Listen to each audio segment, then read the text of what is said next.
ओम सच्चिदानंद।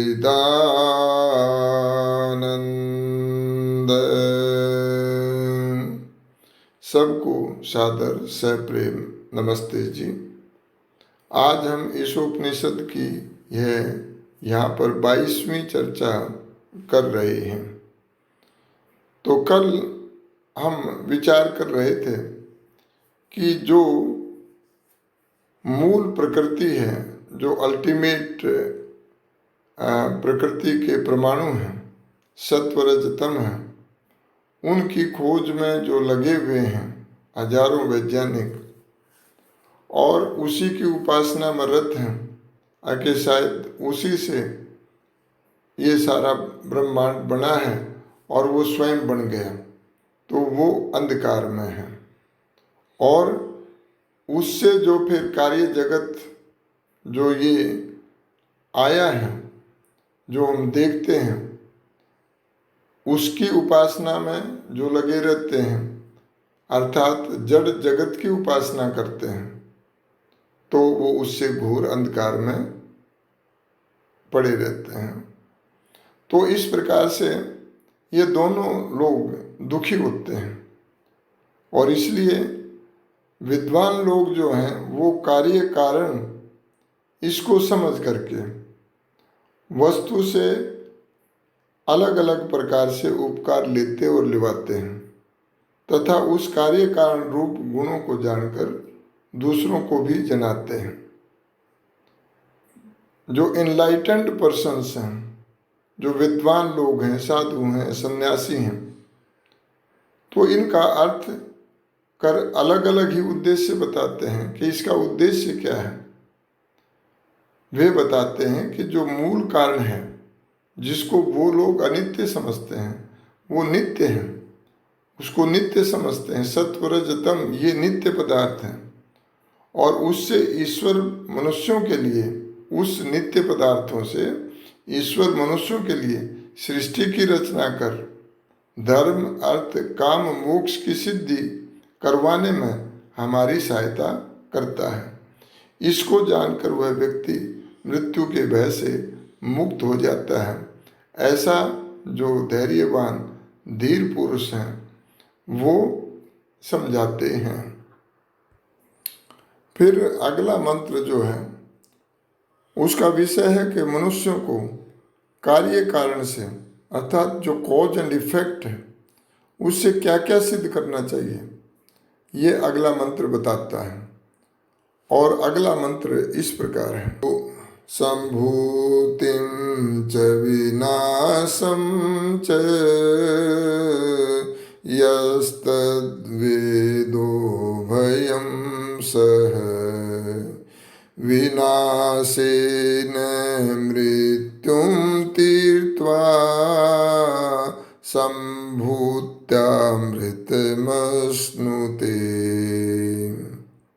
ऋषिकृत पदार्थ व भावार्थ। हे मनुष्यों, यह जो विद्वान संभूतिम, जिसमें सब पदार्थ उत्पन्न होते, उस कार्य रूप सृष्टि च और उसके गुण कर्म स्वभावों को, तथा विनाशम, जिसमें पदार्थ नष्ट होते, उस कारण रूप जगत च और उसके गुण कर्म स्वभावों को सह एक साथ, उभयम दोनों, तत् उन कार्य और कारण स्वरूपों को देव जानता है।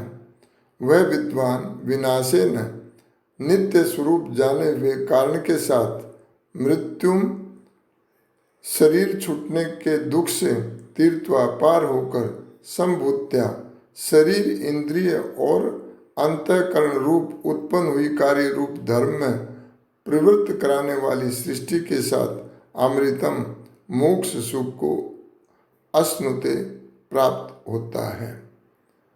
हे मनुष्यों, कार्य कारण रूप वस्तु निरर्थक नहीं है, किंतु कार्य कारण के गुण कर्म और स्वभावों को जानकर धर्म आदि मोक्ष के साधनों से संयुक्त करके अपने शरीर आदि कार्य कारण को नित्यत्व से जान के मरण का भय छोड़कर मोक्ष की सिद्धि करो। इस प्रकार कार्य कारण से, कॉज एंड इफेक्ट से अन्य ही फल सिद्ध करना चाहिए। इन कार्य कारण का निषेध परमेश्वर के स्थान में जो उपासना उस प्रकरण में करना चाहिए। तो इस प्रकार से अब यहाँ पर जो ऋषि है वही दीर्घतमा है और जो विषय चल रहा है हमारा अर्थात देवता जो है वो आत्मा है और अनुष्टभ छंद और गांधार स्वर है। अब इस मंत्र को समझने का प्रयत्न करते हैं कि जो पिछले 2 मंत्रों में बताया गया कि कार्य जगत की उपासना करने से अर्थात ये जो सृष्टि जो हमें दिखाई देती है इसकी उपासना से अमुक फल होता है और कारण की उपासना से अमुक फल होता है, और यह भी ज्ञान हो चुका कि दोनों प्रकार की उपासना से मुक्ति नहीं मिल सकती। हम उनसे लाभ तो ले सकते हैं लेकिन मुक्ति नहीं मिलेगी। जीव को आनंद की आवश्यकता है जो कि ये जो ऊपर बताया गया है कारण और कार्य, इनमें ये जड़ हैं, कारण भी जड़ है और कार्य भी जड़ है, और जड़ में किसी प्रकार का आनंद या सुख नहीं होता है। तो और जीव को क्या चाहिए? आनंद चाहिए। तो कार्य कारण रूप प्रकृति उससे शून्य है। जिस वस्तु में जो गुण न हो उस वस्तु की उपासना से वह गुण कैसे प्राप्त हो सकता है? उदाहरण के लिए यदि कोई व्यक्ति गर्मी से तंग आ रहा हो और गर्मी दूर करने के लिए आग की उपासना करे, अर्थात आग के पास बैठ जाए, तो उसकी गर्मी घटेगी या बढ़ेगी? किसी भी अवस्था में वो कम नहीं होने वाली है। जीव को अज्ञान के कारण दुख होता है। यदि वह दुख से छूटने के लिए ज्ञान शून्य प्रकृति की उपासना करेगा तो उसका ज्ञान बढ़ने के स्थान में कम होकर और भी उससे दुख को बढ़ाएगा।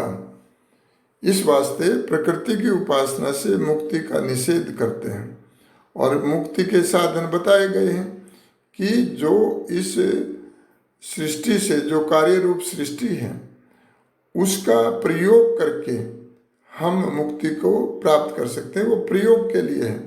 जो मनुष्य जन्म और मृत्यु के नियमों और उनके साधनों को ठीक ठीक समझ लेता है और ठीक ठीक प्रकार से उनका प्रयोग करता है, इस तत्व को समझ जाता है कि जन्म और मृत्यु अर्थात उत्पत्ति और नाश ये शरीर की अवस्थाएं हैं।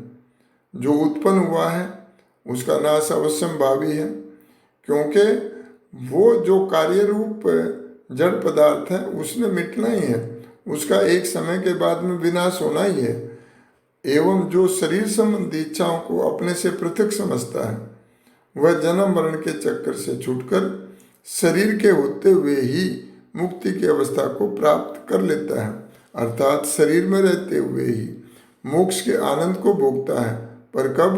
जब वह इस कार्य रूप सृष्टि का जो उपकरण परमपिता परमात्मा ने हमें मन, बुद्धि, चित्त, अहंकार ये दिए हैं, वो आंतरिक जगत में प्रवेश करके उनका सही प्रयोग करके और वह उनसे लाभ उठा करके और उस जो चेतन परमपिता परमात्मा है, जो आनंद स्वरूप परमपिता परमात्मा है, उसकी उपासना में रत हो जाता है और कर्मशील हो जाता है, वही व्यक्ति ईश्वर को प्राप्त कर सकता है। भाव यह है कि मंत्र बतलाता है कि मरने के पश्चात ही मुक्ति नहीं होती, जैसा लोग समझते हैं, इसलिए सुसाइड भी कर लेते हैं, चलो दुखों से छूटना है। ऐसे मुक्ति नहीं होती। जो नास्तिकों की मोक्ष की सत्ता के बारे में इस प्रकार के आलाप करते हैं, लेकिन परमात्मा ने ऐसे नियम बना दिए हैं जिससे मनुष्य जीवन काल में ही मुक्ति में दूसरों की श्रद्धा उत्पन्न करने का कारण बन सके। प्रत्येक मनुष्य को यह बात ध्यान में रखनी चाहिए कि जीवन में जिसकी मुक्ति नहीं होती, मरने के पश्चात भी उसकी मुक्ति नहीं हो सकती है। इन 3 मंत्रों में संभूति और असंभूति का ज्ञान है। संभूति का कार्य प्रकृति और असंभूति कारण रूप प्रकृति अर्थात सत्व रजतम उसको कहते हैं। और तीसरे मंत्र में असंभूति की जगह विनाश शब्द आया है।